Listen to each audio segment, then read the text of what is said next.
Hi friends, now we discuss polity. So our topics comptroller and auditor general. It is part 2. Before we discuss, okay, now we discuss its duties and powers. Okay, here the Constitution Article 149 authorizes the Parliament to prescribe the duties and powers of the COG in relation to the accounts of the Union and of the states and of any other authority or body.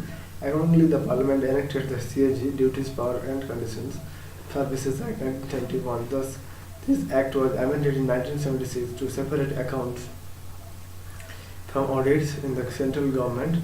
The duties and functions of the CAG as laid down by the Parliament and the Constitution are: the duties and functions of the CAG as laid down by the Parliament and the Constitution are: he audits the accounts related to all expenditure from the Consolidated Fund of India, the Consolidated Fund of each state, and Consolidated Fund of each Union Territory having a legislative assembly. He audits all expenditure from the Contingency Fund of India and the Public Accounts of India, as well as the Contingency Fund of each state and the public account of each state. He audits all trading, manufacturing, profits and loss accounts, balance sheet and other subsidiary accounts kept by any department of the central government and state government. He audits the recipients. He audits the recipients of the receipts and expenditure of the center and each state to satisfy himself that the rules and procedures on that behalf are designed to secure an effective check on the assessment, collection and proper allocation of revenue. He audits the receipts and expenditures of the following all bodies and authorities substantially financed from the central or state revenue, government companies and other corporations and bodies when so required by related laws. Sorry. He audits all transactions of the central and state government related to debts, sinking funds, deposits, advances, suspense accounts and remittance business. He also audits receive stock accounts and others with approval of the president or when required by the president.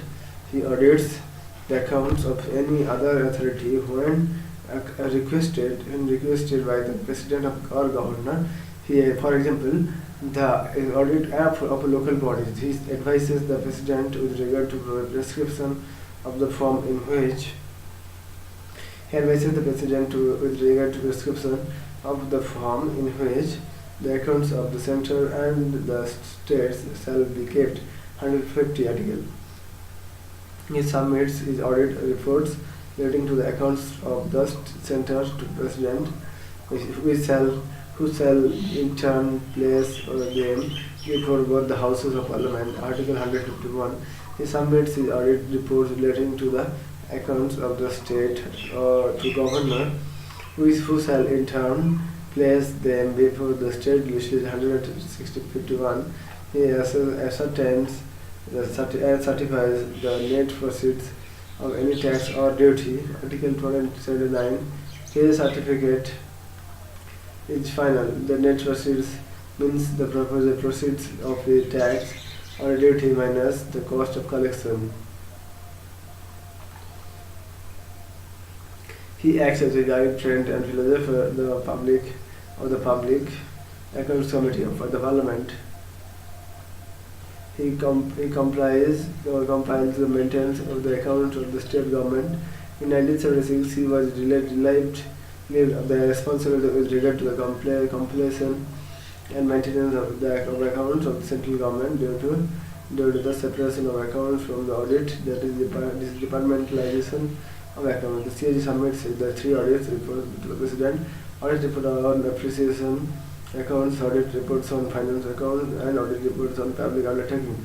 Okay, the president lays these reports before both the houses of parliament. After this, The Public Accounts Committee examines them and reports its funding to the state parliament. The appropriation of accounts, the appropriation accounts compare the actual expenditure with the expenditures sanctioned by the parliament through the Appropriation Act as well, and the Finance Commission finance account, and so the annual receipts and disbursement of the Indian government.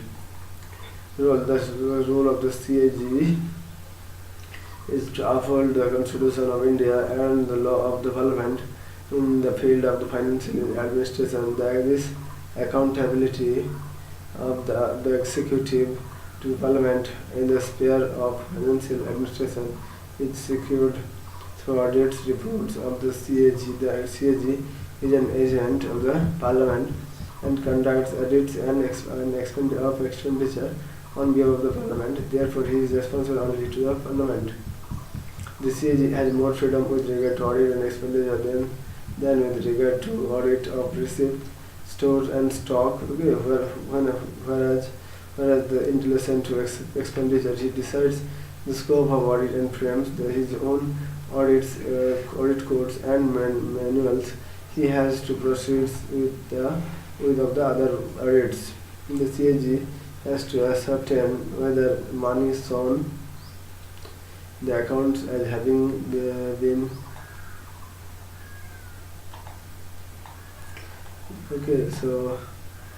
to ascertain whether money shown to the accounts as having been disbursed was legally availed for the application to the service or the purpose of which they are applied to charge and other whether the expenditure conforms to the authority of that governs it.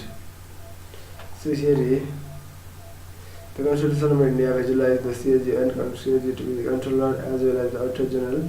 However, in practice, the CAG is fulfilling the role of an auditor general only, and not that of a controller. In other words, the CAG has no control over the issue of money from the consolidated fund, and many departments are authorized to draw money by issuing checks without specific authority from the CAG, who is concerning only at the audit stage when the expenditure has already taken place. In this respect, the CAG of India differs totally from the CAG of Britain, who has powers of both the Comptroller and Auditor General. In other words, in Britain, the executive can draw money from the public exchequer only with the approval of the CAG. The Secret Service expenditure is in limitation of the auditing role of the CAG. In this regard, CAG cannot call for particulars of expenditure incurred by the executive agencies, but has accepted a certificate from the competent administrative authority that the expenditure has been so incurred under his authority. Next we discuss CAG and corporations. Okay, thank you.